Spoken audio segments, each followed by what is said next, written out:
Ah, que bom ver todos. É sempre bom ver os rostos das pessoas, olha só. Nossa, Tudo bem? bem-vindo a todos, bem-vindo Alfredo, bem-vindo Sérgio, bem-vindo Luiz, bem-vindo a todos os participantes, todas as pessoas que estão aqui na nossa sala virtual. Esse vai ser um momento muito importante para a gente transmitir conhecimentos. Eu vou mais aprender do que qualquer coisa aqui. Esse webinar, ele está sendo organizado pela FIA Procede. O Procede é um dos núcleos de conhecimento da FIA Business School. O que significa Procede? É Programa de Capacitação da Empresa em Desenvolvimento.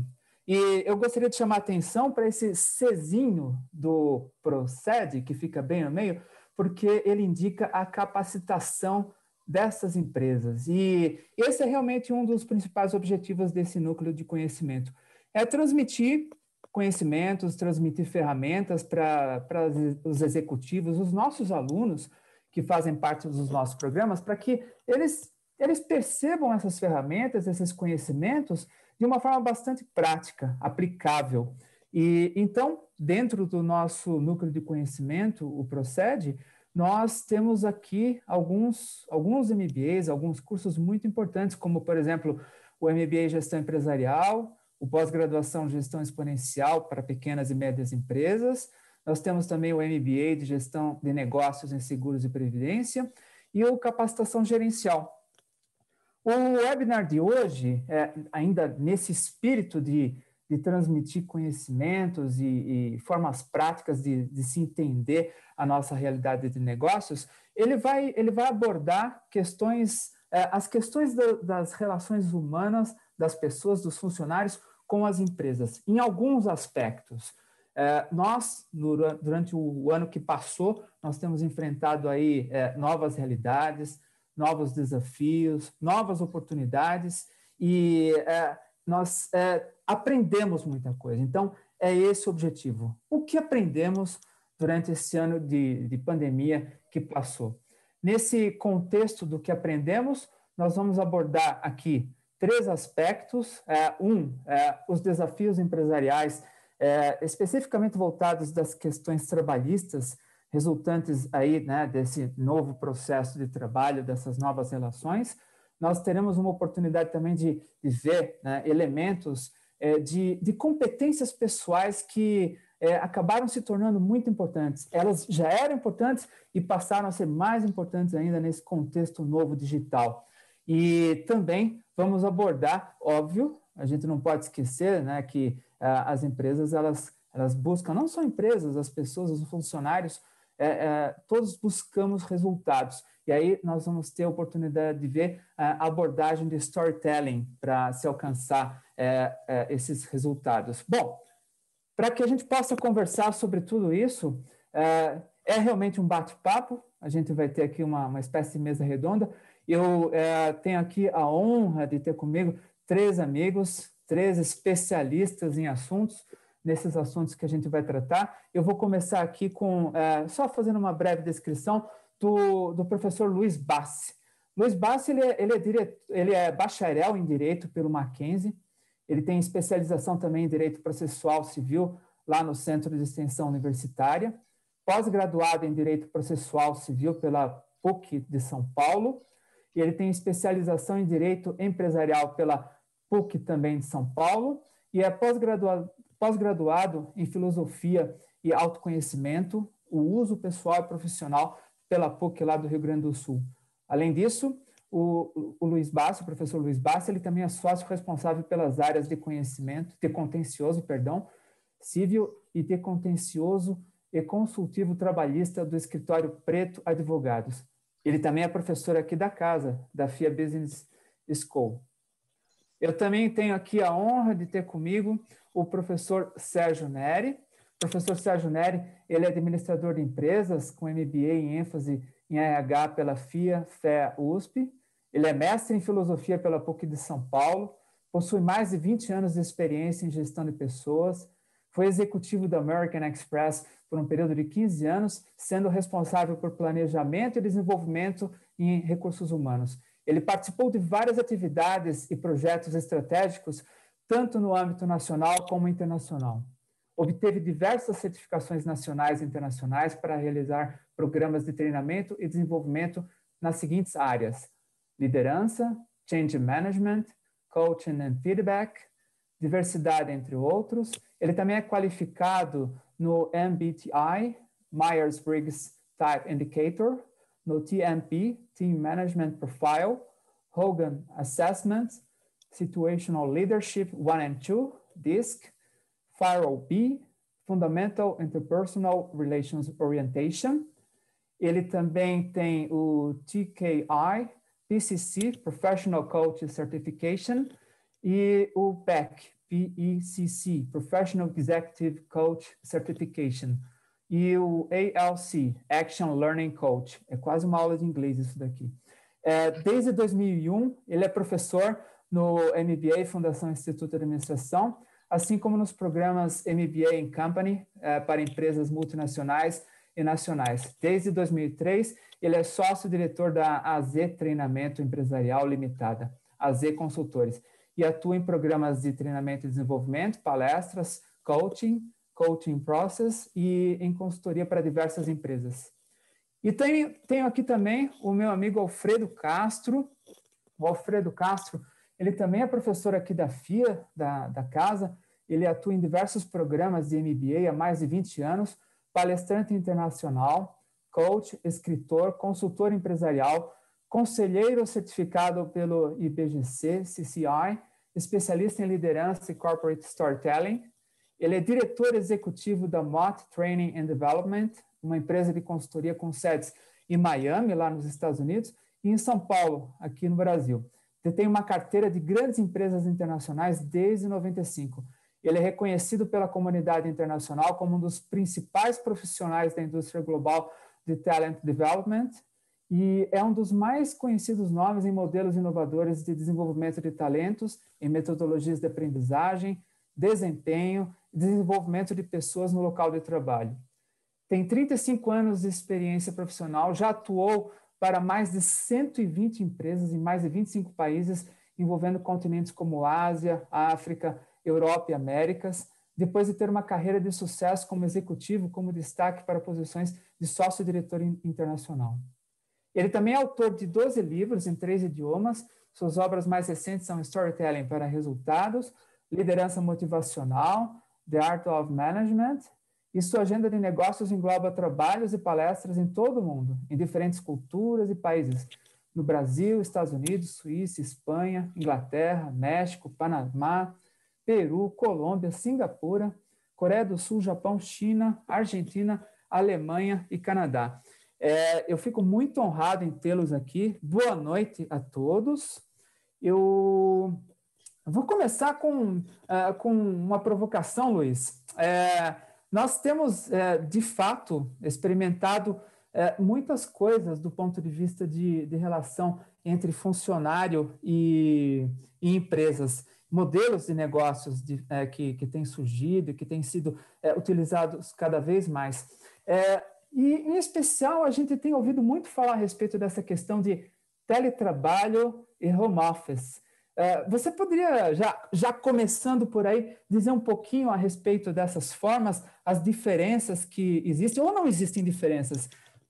Com a palavra, você, Luiz, por favor. Muito obrigado, Marcos Prachedes.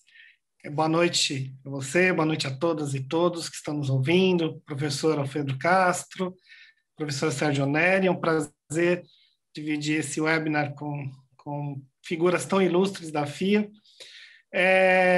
Boa provocação. Vamos lá, então, porque março do ano passado, de repente, veio a pandemia, dentre todos os desafios humanitários, enfim, de saúde, também as empresas tiveram seus próprios desafios. No primeiro momento, vamos mandar todos para casa, cada um trabalha de casa, como fazer isso?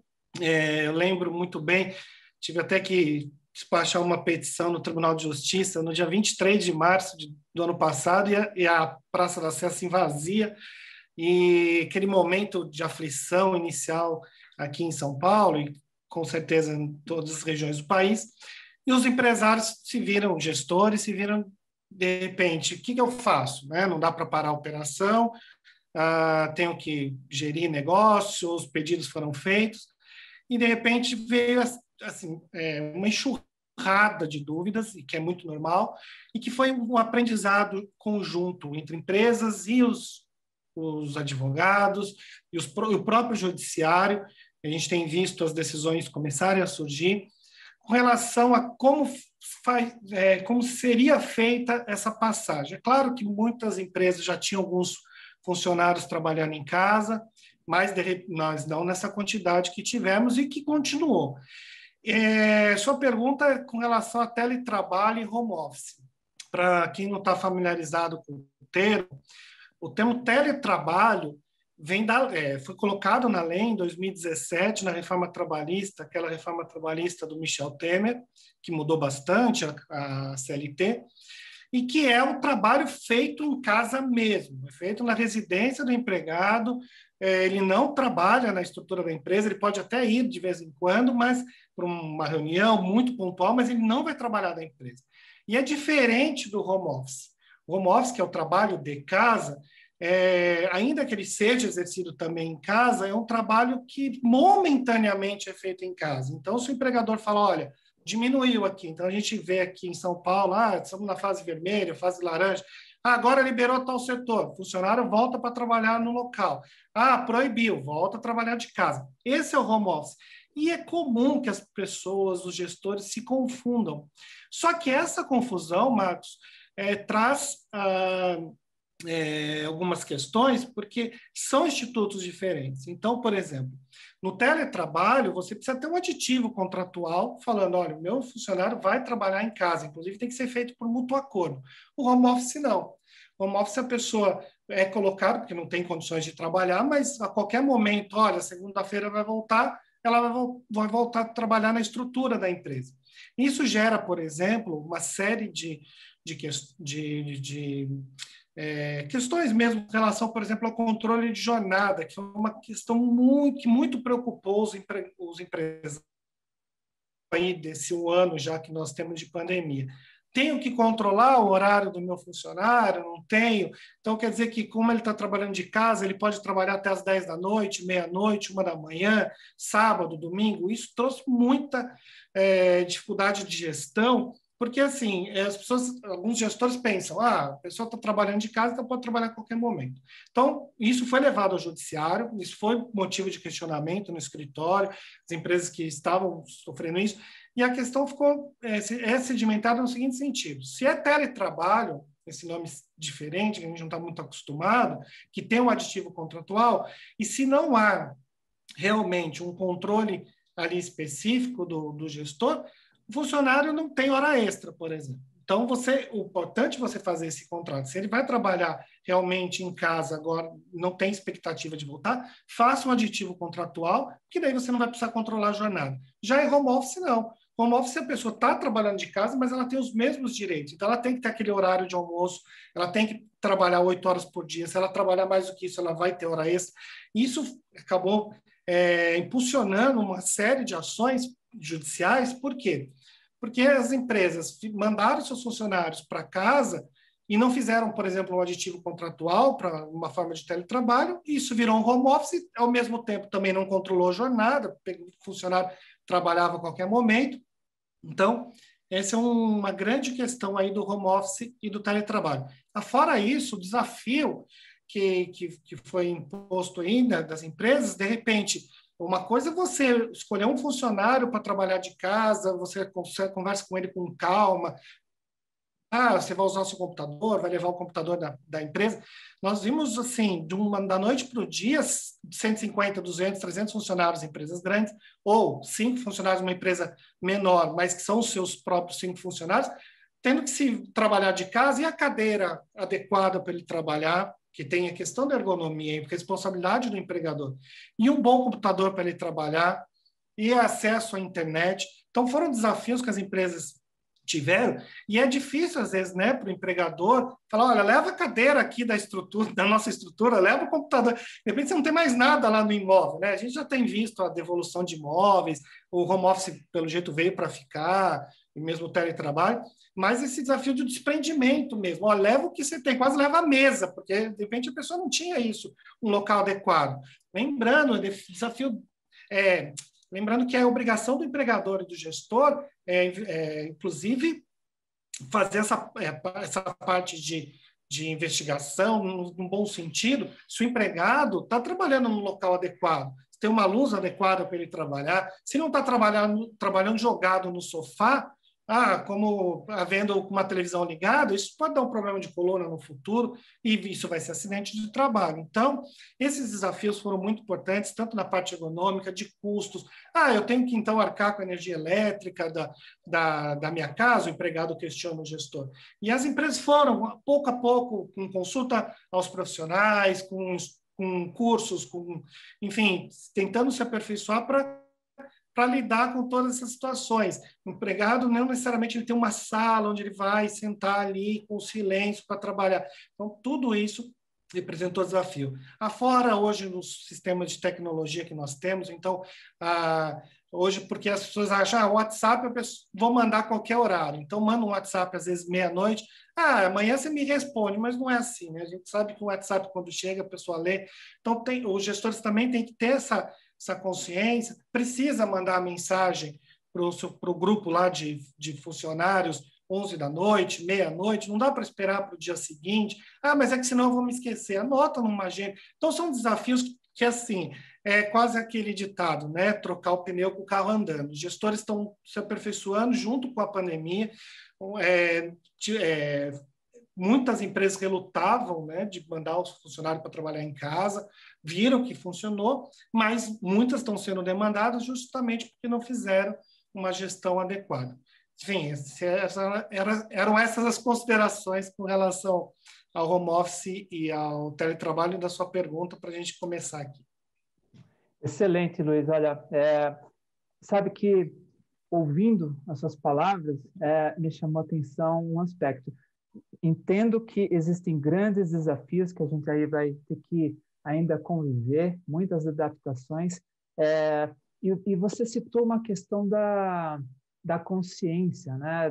Tanto envolvendo principalmente a questão das empresas, de entenderem, né, essas adaptações que serão necessárias, os próprios funcionários, e agora essa questão da consciência me fez pensar um pouquinho no aspecto comportamental, né? E aí eu vou pedir ajuda para o meu amigo Sérgio, né? Aqui, Sérgio Neri, para me explicar um pouquinho essa questão comportamental, porque me parece que, além dessas adaptações que precisam ser feitas, existe também uma questão de como o funcionário ele vai agir nesse contexto novo, né, Sérgio?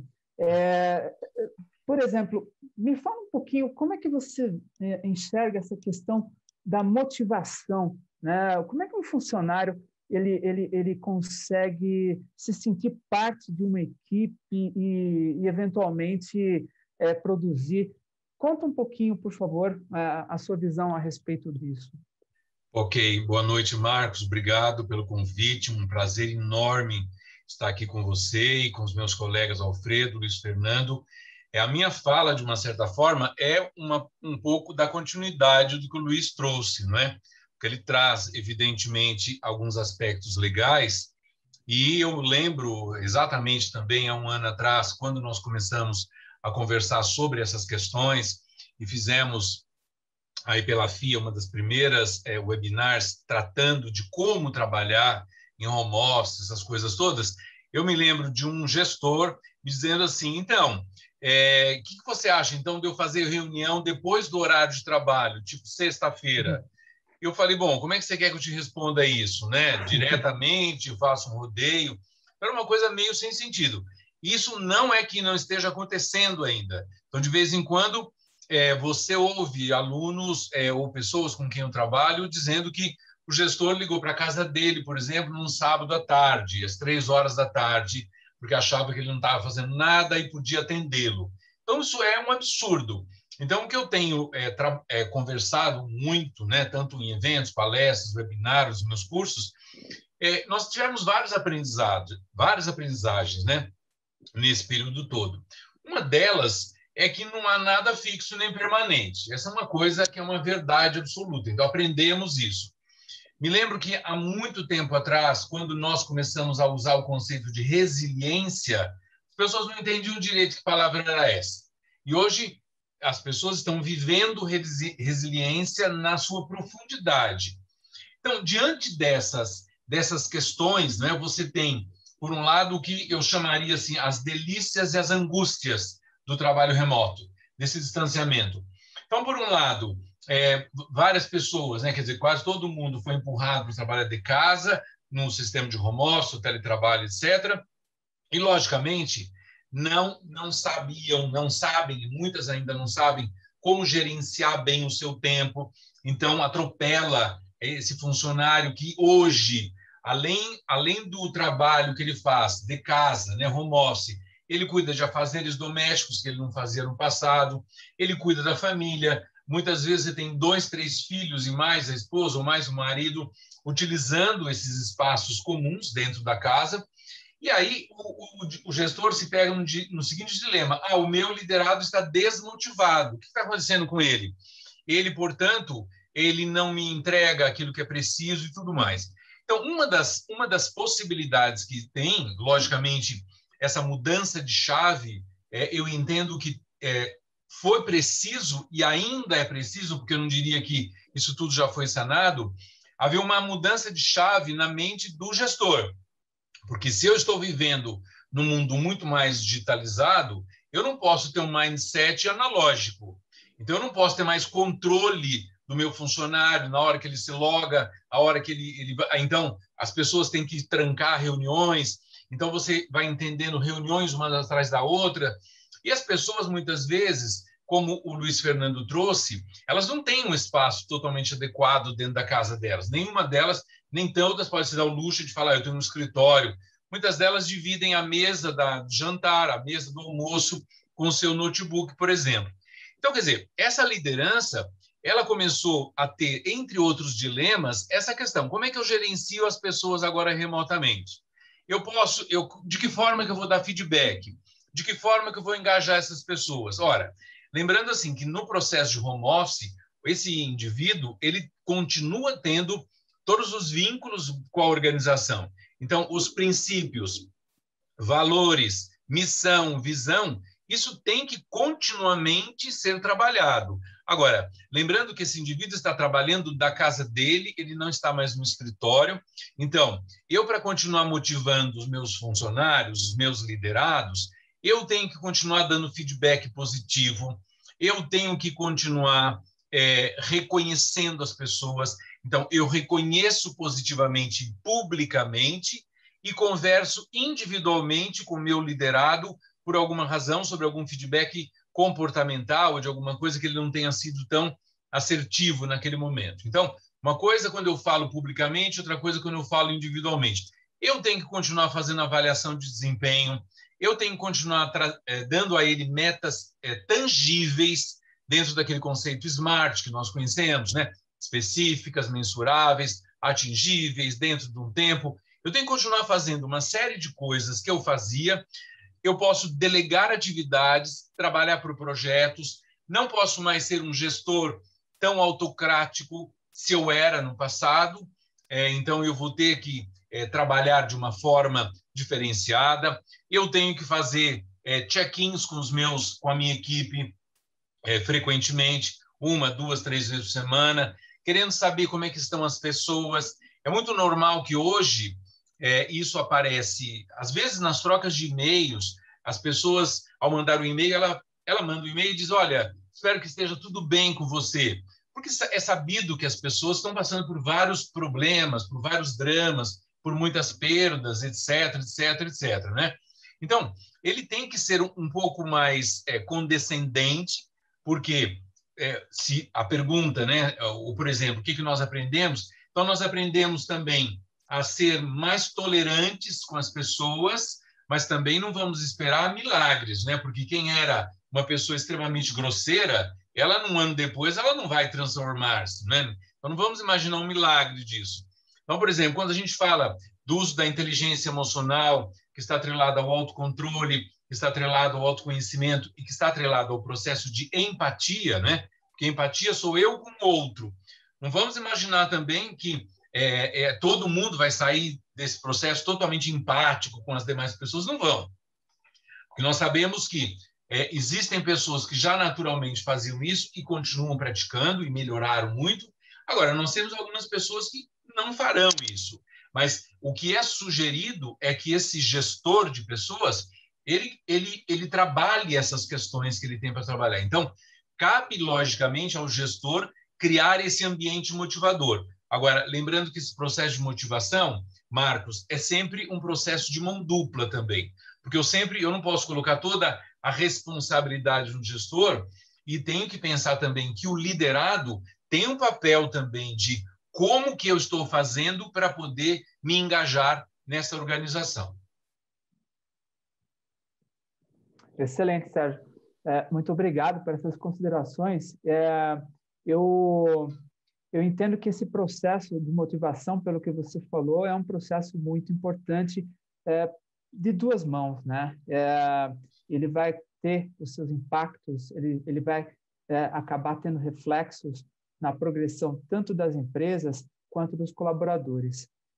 Eu vou aproveitar esse gancho, vou convidar aqui o meu amigo Alfredo para falar a respeito dessa questão de resultados. E antes, eu só queria fazer um convite para todos os participantes que estão aqui tendo a oportunidade de compartilhar essas ideias também com essas pessoas tão especiais que estão aqui com a gente. Vocês podem usar esse canal chat aqui para fazer perguntas também para a gente e, eventualmente, aproveitar essa oportunidade, tá? Bom, Alfredo, me chamou muita atenção essa questão da motivação em si que o Sérgio comentou aqui, que o Sérgio Neri comentou aqui com a gente, né? Eu acho que isso acaba afetando mesmo, né? Essa questão de como a empresa ela se conduz num processo de alcançar resultados e junto com esses resultados carregar, trazer os seus funcionários, os seus colaboradores nesse processo também de desenvolvimento, né? Eu vejo que uma vez conversando com você, você me mostrou assim algumas das virtudes do storytelling, né, para que a gente possa avançar nos negócios.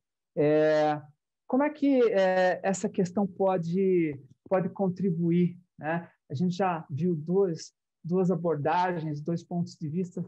Como é que você acha que isso pode nos ajudar, especialmente nesse contexto que a gente tem vivenciado? Poxa vida, muito bom. Boa noite, Marcos. Boa noite a todos. Sérgio, prazer te rever. Luiz, prazer te rever também. Eu estava aqui atentamente aprendendo com o Luiz. Gostei muito do que ele falou da distinção do teletrabalho e do home office e do que o Sérgio comentava sobre motivação. E é interessante porque eu tive o privilégio de, nessa ordem, sortudo que foi o terceiro, isso me lembra uma das estruturas principais de uma história. Todos nós somos storytellers. A gente não sabe, mas todos nós contamos histórias e somos contadores de história. E há um princípio muito básico de qualquer história, que é o início, o meio e o fim. E o Luiz, ele propôs uma reflexão extremamente interessante sobre o limite da formalização do meu contrato. E que o Sérgio enriqueceu com essa questão de que eu preciso continuar motivando, dando feedback, etc. Então, como é que eu posso acrescentar ao que aprendemos? Primeiro, quero fazer aqui uso das palavras do Beto Guedes, que disse assim: a lição nós sabemos de cor, só nos resta aprender. Acho que a primeira coisa que a gente aprendeu com tudo o que passou em 2020, inclusive daqui a um mês faz um ano que eu aqui mesmo fiz um webinar sobre o papel dos líderes após a crise global. A gente pensava em maio que a crise global iria até junho, depois foi estendida a setembro, outubro, e nós estamos em abril, né? Um ano e um mês depois da pandemia oficialmente declarada, e nós estamos nessa. Senhores, damas e cavalheiros, o que a gente aprendeu? Que essa história está nos afetando tremendamente, porque é uma história em que a gente não vê o fim. O capítulo de uma série, o capítulo de uma novela, é como o quarter de uma empresa. Outro dia eu estava dando um treinamento para um aluno aqui, e ele disse assim, nós nascemos no início do quarter, vivemos durante o quarter. O quarter é o trimestre, né? Vivemos durante o quarter e morremos no final do quarter para renascer no próximo. Então, eu acho que a gente está com esse problema da história. Acho que quando a gente entrou na pandemia, nós fomos, não é, Luiz, de home office, assim, no desespero, e a gente não sabia até quando. E é importante, quando o Luiz fala das 8 horas, isso é um início, meio e fim, né? Se eu tiver com 7 horas e meia, falta meia hora para o meu tempo se acabar.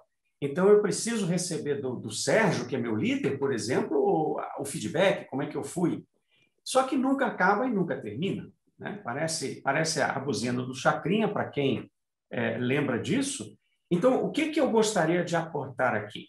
Queria propor 5 inteligências, tá? E dentro do processo de storytelling, é importante que a gente consiga colocar, vamos vendo, à medida que eu for colocando aqui, for falando dessas 5 inteligências, como nós estamos nessas inteligências. Olha, elas não são novas. Exatamente como eu disse, a lição a gente já sabe de cor, só nos resta aprender. Então, a primeira é a inteligência contextual. Como assim?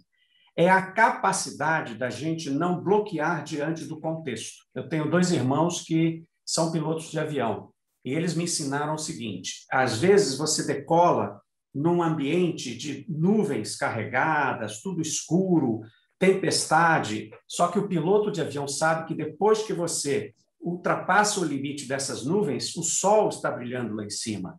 E nessa inteligência contextual, eu acho que cada um de nós precisa entender que a nossa história ela vai ter um final. O final pode não ser o desejado, mas nós, como gestores, precisamos, além de entender que a gente tem uma história, a gente precisa criar uma narrativa. E essa narrativa é assim, passa por uma pergunta-chave nessa inteligência contextual. Será que eu estou entendendo bem o contexto e vendo o que ninguém está vendo, como os pilotos de avião?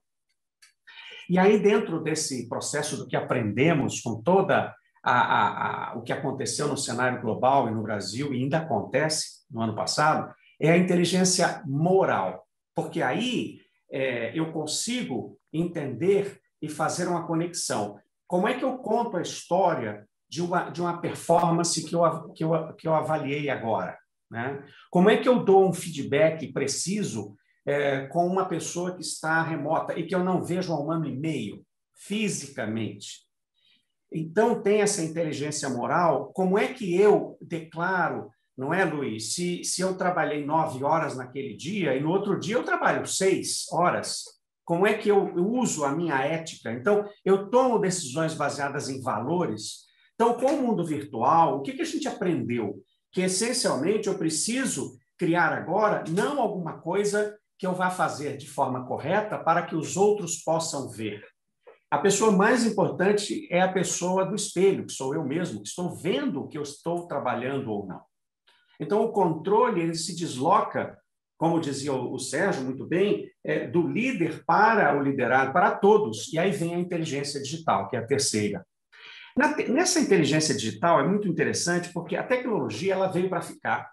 Nós já estávamos no processo brutal de inteligência, de transformação digital, e a gente não se deu conta de que, graças a Deus, estávamos nesse processo. Porque a tecnologia nos ajuda, como está ajudando nesse webinar, por exemplo. Nós temos desvantagens, sim, no nosso mundo atual, mas temos tremendas vantagens, porque a gente consegue, inclusive, descobrir dimensões novas, quando a gente tem um tempo para falar nessa telinha. Então, da inteligência contextual, da inteligência ética, da inteligência digital, eu entro na quarta inteligência, que é a inteligência emocional. E que eu percebo, a gente chamou a geração do milênio, né, de millennials, e tem muitos colaboradores, gestores que são pandemials. O que é isso? É aquele colaborador, aquele gestor que entrou na empresa e ele não conhece o escritório da empresa e não conhece a sua equipe fisicamente. Nunca apertou a mão ou nunca deu um beijo em algum colega de equipe. E aí, essa inteligência emocional ela é vital, porque eu creio que é aí que nós estamos precisando aprender mais. E, para finalizar, para dar um pouco aqui de ritmo ao nosso painel, vem a inteligência transformativa, que é a capacidade de transformar como eu faço o meu trabalho, e não estou falando da escolha, não é, do teletrabalho ou do home office, porque a questão legal é fundamental, mas estou me referindo mesmo ao que eu realmente queria para mim como história e o que está acontecendo na prática em termos de trabalho. A inteligência transformativa ela é o que vai impulsionar a gente para 2022, né? Então, esses são os meus aprendizados neste ano. Eu creio que essas 5 inteligências têm me ajudado, têm nos ajudado a entender como é que a gente pode pensar e planejar um 2021 segundo semestre melhor e um 2022 e 2023, e por aí vai, e retomar esse ciclo criativo e construtivo. Excelente, viu, Alfredo? Eu acho que essas visões, elas se complementam. E vai bem como sendo uma espécie de fio condutor mesmo. A gente percorre algumas dimensões que são importantes aí dentro desses novos contextos. E essa palavra transformacional, né, a questão você promover a disrupção do contexto atual, isso eu acho que passa a ser a palavra de ordem. Eu tenho aqui pessoas já motivadíssimas no nosso Q&A, o nosso canal de perguntas e respostas. Tem pessoas interessadas, por exemplo, aqui, ó, eu tenho uma pergunta, aproveitando essas abordagens que a gente mostrou. Eles perguntam aqui, por exemplo, como que essa questão do lockdown, afetando o desempenho do mercado, o gestor, né? Como que o gestor ele deve lidar com esses baixos resultados junto à equipe versus expectativas de resultados da empresa? É aquele embate, né? Como que vocês enxergam isso nessas perspectivas que vocês apresentaram?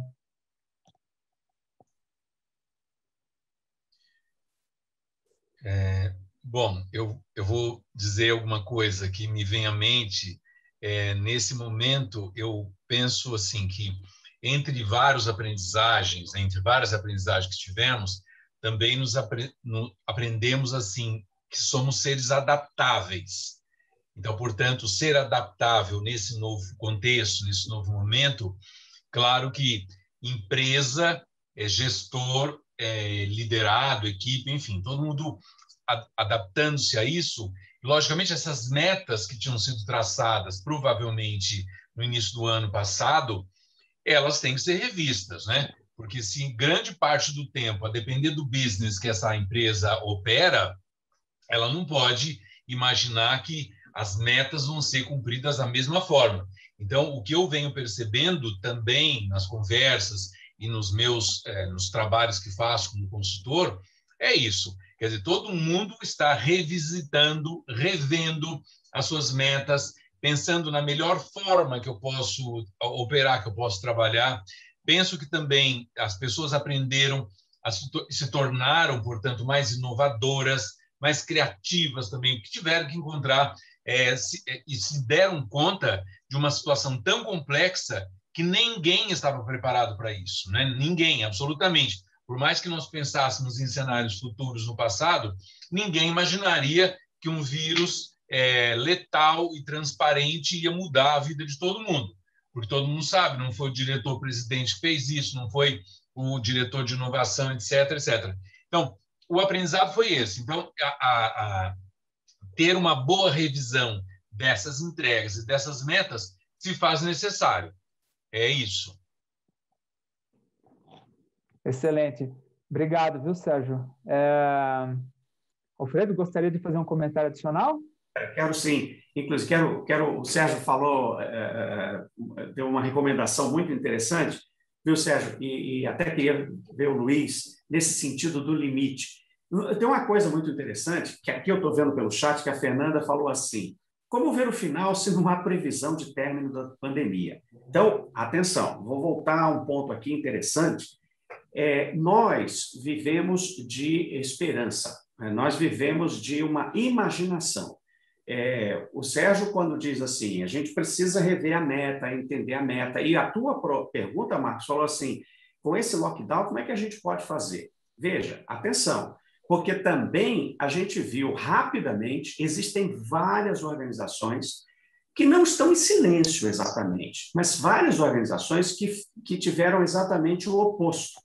Elas tiveram, não raro, às vezes até quase que o dobro de movimentação. Uma necessidade brutal de contratação, de ambientação, de motivação, de reestruturação. Então, o que a gente precisa considerar? O fato da gente não saber quando a pandemia acabará, a gente, na prática, nunca soube o que vai acontecer amanhã. A gente não sabe se vai chover, a gente não sabe se vai fazer sol, a gente não sabe se o concorrente vai lançar um novo produto. E por isso que gestão empresarial, e é exatamente o que a gente faz há anos, nós, professores, acho que o aluno às vezes até acha que nós sabemos tudo e nós, então, ensinamos a gestão empresarial. A primeira questão que um professor faz é ser um aprendiz o tempo todo. E vocês não queiram imaginar como nós, entre nós, a gente debate, a gente aprende, a gente tem oficinas, né, em que a gente discute, e uns aprendem com os outros e com todos a respeito disso. E no processo de gestão empresarial, o que é fundamental, atenção, é que você tenha uma narrativa, eu estou fazendo assim, uma narrativa construtiva. Entender como é que eu posso reposicionar-me no mercado. Porque o fato de eu estar numa partida, por exemplo, de futebol, e o meu adversário marcar justamente, de forma justa e ética, 1-0, não significa, então tá bom, acabou o jogo. Não, ainda faltam minutos, então eu preciso fazer frente para superar o sistema defensivo dele. Então vamos lá, é isso que a gente precisa fazer. Entender que a gente precisa se conectar de forma diferente, mas isso não quer dizer que o mundo acabou, né? Não sei se o Luiz quer acrescentar nesse ponto. Está bem completo aí a questão. Você tocou muito nesse assunto, né, professor Alfredo, que é a questão do limite, que eu tinha trazido já na minha fala. Acho que aí até vou invadir um pouco a área do professor Sérgio Neri, mas o gestor é hoje um psicólogo também, né? Então, foi o que ele falou. De repente, eu preciso... Tem pessoas que nunca estiveram na empresa, que eu nunca vi o rosto, e eu preciso fazer essa gestão motivacional, ao mesmo tempo fazer o meu subordinado, né, a pessoa com quem eu trabalho, minha equipe, dar resultado, mas sabendo também que não posso a qualquer momento cobrar dele, porque senão muita pressão também fica difícil, como já era nas empresas, no dia a dia, como muitas empresas ainda continuam trabalhando fisicamente, né, com as pessoas. Então, o importante é isso, que o gestor saiba o limite da capacidade. Quando a gente faz entrevista lá no escritório e pergunta, né, qual é o seu maior defeito profissional, as pessoas falam ansiedade. É a primeira questão que aparece. Eu acho que a gente tem uma geração ainda mais ansiosa e a pandemia traz mais ainda ansiedades. E o gestor, muitas vezes, tem que lidar com a sua própria ansiedade de querer trazer o resultado da noite para o dia e saber também como dosar. É necessário realmente que a equipe toda vá até as 10 da noite hoje, às 11 da noite, ou não? Dá para a gente dosar um pouco para o dia seguinte? E, como colocaram aqui no bate-papo, de fato, não há uma expectativa de término disso. Então, a gente vai ter que lidar com esse cenário, às vezes com pessoas que a gente não viu, com pessoas que a gente não sabe o que ela está sentindo ali na casa dela. Enfim, todas essas questões que a gente já levantou aqui. Os limites são esses. E a lei é fria, né? Ela não traz, ela não quer saber, você precisava disso ou daquilo. Então, quando eu trouxe a separação entre o home office e o teletrabalho, que é importante isso. Se você quer realmente não ter controle de horário do seu funcionário, faça um aditivo contratual e o coloque em teletrabalho. Isso vai tirar qualquer risco da empresa? Não, mas já ajuda bastante, porque as decisões que nós temos visto no judiciário é que se a pessoa realmente assinou um contrato de teletrabalho e ela era livre para trabalhar, então ela podia começar às 9 da manhã, ou podia começar às 11 e ela fazia o seu horário, não tem um controle de horas e fica isso mais fácil depois também para se defender. Porque a gente sabe que um grande custo de uma empresa é o trabalho extraordinário, né? São as horas extras. Uhum. Tem uma questão, Marcos, se você me permite, eu queria escutar muito o Sérgio nessa questão de motivação, mas eu queria meio fazer uma pergunta e contribuir, porque, Luiz, a lei ela é fria, como você falou, e ela é consequência de observação de várias práticas. E a gente, pela primeira vez, não conseguiu observar essas práticas para fazer a lei. Então, a gente precisa aplicar uma lei que foi feita ou para o teletrabalho, tipicamente, como você explicou, ou para uma improvisação, né? E aí, nessa improvisação, tem uma coisa que dá ansiedade, que você falou, eu queria escutar o Sérgio depois, que tem a ver, sim, com 3 conselhos que eu faria para todo gestor nesse momento. Primeiro, calma, você é humano. Chega de achar que você é o líder e precisa ser uma super pessoa, uma super mulher ou super homem. A primeira questão que eu te aconselho é se aproxime mais à distância dos seus liderados. Primeira recomendação. A segunda recomendação é todos os instrumentos nossos que a gente vem aperfeiçoando, a gente ensina nas aulas há anos, feedback, coaching, gestão do desempenho, estabelecimento de metas, delegação, todos eles agora é a hora da verdade. Agora quem é bom está nadando de braçada, porque a pessoa que sabe delegar está delegando bem, que sabe dar o feedback está feedbackando bem, né? E terceiro conselho bem prático gente, tem que criar momentos de reunião. Eu falo assim, desculpe o termo, para nada. Como assim? A reunião para tudo, para você falar de tudo menos do trabalho. Falar da gente. Então, Sérgio, você falou daquele passo para você aí, você falou daquele gestor que queria fazer a reunião depois da hora, né?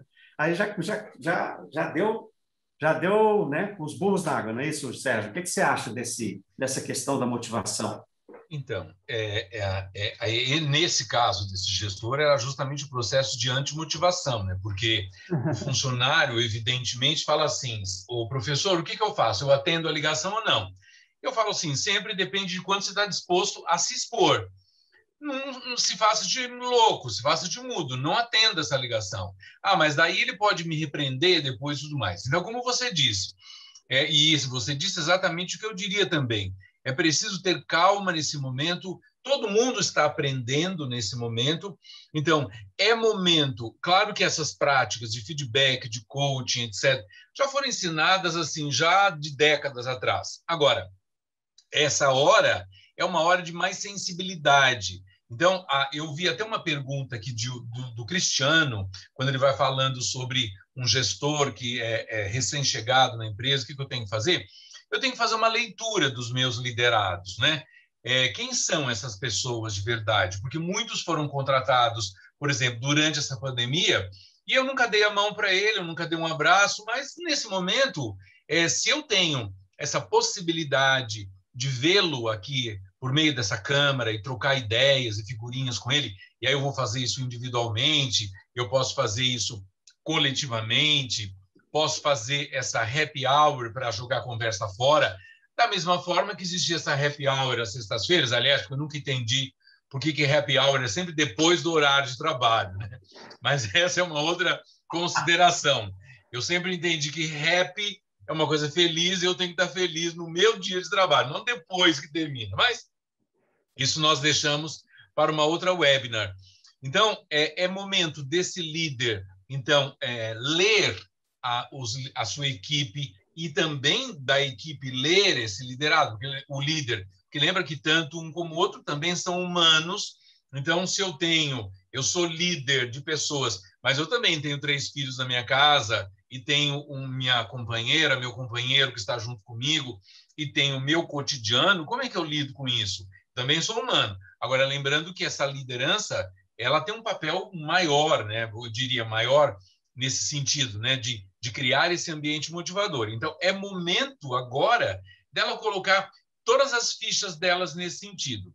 Vai delegar, vai delegar. Agora, é importante saber para quem que eu delego. Quer dizer, qual é o nível de maturidade, de prontidão que essa pessoa tem para eu delegar essa atividade. Eu tenho que ter clareza disso. Então, eu faria a leitura, eu tenho que estabelecer fortemente esse lastro de confiança na equipe e entre o líder e os meus liderados, porque todas as pessoas estão passando, muitas vezes, por momentos baixos e por momentos altos nesse cotidiano. Então, é momento de eu colocar tudo que eu aprendi em prática, quer seja no cotidiano. Agora, como eu disse e repito, eu não posso estar vivendo no momento digital e continuamente ter uma cabeça ainda analógica, né? De ser um gestor que vou fazer microgerenciamento. Então, eu fiz a reunião e você não estava. Então, eu estou aqui fazendo um brainstorming e, de repente, apareceu o seu filho aqui. Veja, na medida que eu faço uma reunião, esse funcionário está na casa dele, quer dizer, eu entro na casa dele. A casa dele é composta pela família dele, pelo gato, pelo cachorro. Quer dizer, essas pessoas que entram eventualmente na reunião, elas fazem parte da vida desse liderado. Então, é preciso essa tolerância e essa compreensão também de ambos os lados. Muito boas palavras, viu, Sérgio, Alfredo? Eu fiquei inspirado aqui com um comentário que o Alfredo e agora o próprio Sérgio fizeram. Primeiro, o Alfredo falando a respeito da questão da inteligência transformativa, né? Aquela história de como se faz o trabalho, né? O que se queria como história. E esta questão, né, que o Sérgio acabou de colocar para a gente, né? A questão, às vezes, de micromanagement, né? Microgerenciar as pessoas. Essas distorções, e aí eu vou provocar o Luiz, hein? Vou provocar o Luiz agora. Essas questões, será que elas precisariam de um pano de fundo, Luiz? Será que a gente precisaria... o que precisaria ser melhorado do ponto de vista de relações entre as empresas, né, e funcionários para que esse ambiente transformativo, para que esses comportamentos, vou colocar entre parênteses, retrógrados, né, de microgerenciamento, pudessem ser mitigados? O que você acha que poderia ser feito do ponto de vista dessas relações trabalhistas? Puxando um pouco do professor Sérgio Neri falou, né, da cabeça, vivemos um mundo digital e não podemos mais ter a cabeça analógica. E também puxando um pouco o que o professor Alfredo Castro falou do direito, né? O direito, professor e a todos que estão ouvindo, sempre vem depois, né? Ele sempre chega atrasado. Primeiro as relações humanas acontecem, fatos ocorrem, aí o legislador, dentro de toda a morosidade que é necessária para o processo legislativo, vai lá e faz a lei, né? Então, nós tivemos, depois de, infelizmente, muita agressão à mulher, tivemos a Lei Maria da Penha, depois de tanta foto compartilhada, tivemos a Lei Carolina Dickmann. Então, assim, e leis até ganham nomes, dependendo da questão importante. E também o trabalhista é isso. Então, a lei vem em 2017, ninguém imaginava, lá no teletrabalho, que teríamos um cenário pandêmico, poderíamos já ter uma legislação específica para esse sentido e não temos. Então, tanto o direito nessa morosidade e as pessoas também. Então, as pessoas ainda, os gestores com seus liderados, algumas pessoas ainda têm essa dificuldade de mudar essa mentalidade. E o empregador, muitas vezes, né, o gestor tem aquela questão, né, eu comando o horário do meu subordinado, do meu liderado, estou ali o tempo todo, enfim. Então, quero saber todo momento que ele está fazendo, se ele vai fazer A ou B, que ela não dá mais para ter esse cenário. Então, esse cenário o que você está fazendo, o que foi a sua produtividade, acho que hoje as pessoas têm que ter uma ideia um pouco mais dessa liberdade, E, claro, cobrar resultado, isso faz parte do gestor e faz parte da entrega do liderado, justamente porque ele também quer ser um gestor um dia. Ninguém está falando isso de soltar totalmente, mas nesse sentido do dia a dia, e que infelizmente ainda não temos. Então, só que o problema, o que eu mais tenho visto que as empresas ainda precisam aprender, principalmente os gestores, é que aquela visão que ela tinha analógica, né? Puxando, eu gostei muito desse termo, professor Sérgio, né? Aquela visão, o que você está fazendo agora? Às vezes ela se sente no direito de fazer isso. O que você está fazendo agora é 9 da noite. Então eu te mandei ontem um WhatsApp 10h30, por que você não me respondeu? Ué, a pessoa tem direito de não abrir o WhatsApp. Eu mesmo, eu chego a um certo horário, não abro mais o meu WhatsApp, porque senão você fica ali atento a tudo, enfim. Então, tem essa questão, às vezes precisa necessariamente já mandar uma mensagem às 6h30 da manhã, às vezes a pessoa está ali com o WhatsApp aberto. Então, o grande desafio, acho que assim, as empresas aprenderam na questão, nem todas, obviamente, a questão das condições do empregado na sua casa, de qualidade de trabalho, é importantíssimo, gente. Quem é gestor, cuide disso. Ele trabalha na casa dele, ele que cuide da cadeira, da mesa. Não, tem esse cuidado, estou reprisando, porque eu vejo isso acontecer diretamente no judiciário. Estabelecer quem vai pagar as despesas, isso é importante, mas o que precisa ainda aprender é com relação a essa questão de horário, ainda, por mais que separando o trigo do joio, né? O home office do teletrabalho. O teletrabalho, em tese, as pessoas não têm direito a hora extra. Mas se você tem necessidade, igual os professores falaram, mandar uma mensagem no sábado, no domingo, ou antes das 7 da manhã, ou antes das 8, depois das 10h30, segure um pouco a ansiedade, tente fazer uma programação. Enfim, são esses desafios. E o judiciário não titubeia nesse caso. Se tiver prova, e o WhatsApp é prova, e-mail é prova, tudo isso é levado ao judiciário e condenações ocorrem, pagamento tanto das horas extras, como eventualmente até dano moral, porque é um assédio até moral. Até o professor colocou, né? Tem que respeitar o ambiente de trabalho do funcionário. Eu estou invadindo a casa dele no bom sentido. Então, se você invade tanto essa casa dele, invade tanta privacidade, os momentos dele de lazer, pode, inclusive, gerar até uma questão de assédio moral e que a contrapartida é o dano moral. Olha, eu acho isso muito importante que você comentou, Luiz. Eu tenho aqui que encerrar, infelizmente, esse bate-papo que a gente está tendo. Então, eu queria pedir uns 30 segundos de cada um de vocês, mas eu vou aproveitar aqui uma fala da nossa querida professora Lina Nakata. Ela está aqui na sala e ela fez uma seguinte provocação para a gente. Na opinião da gente, né, quais são os grandes aprendizados ou legados que as pessoas levarão no pós-crise? Eu fiz uma provocação ingrata para vocês, pedindo 30 segundos para poder fechar o webinar. Bom, posso começar aqui já falando.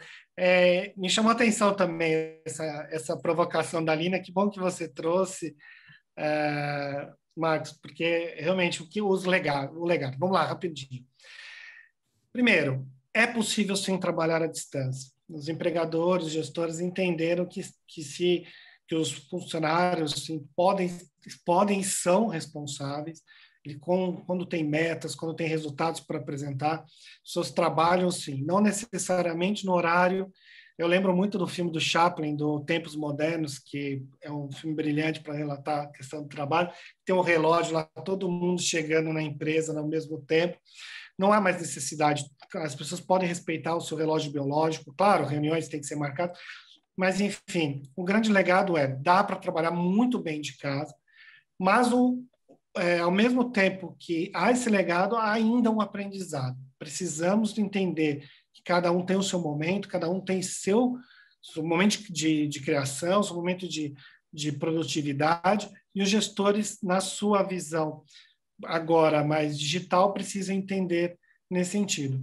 E as adaptações que têm que ser feitas. O ambiente de casa tem que refletir o trabalho nesse sentido, de novo, de proteção, porque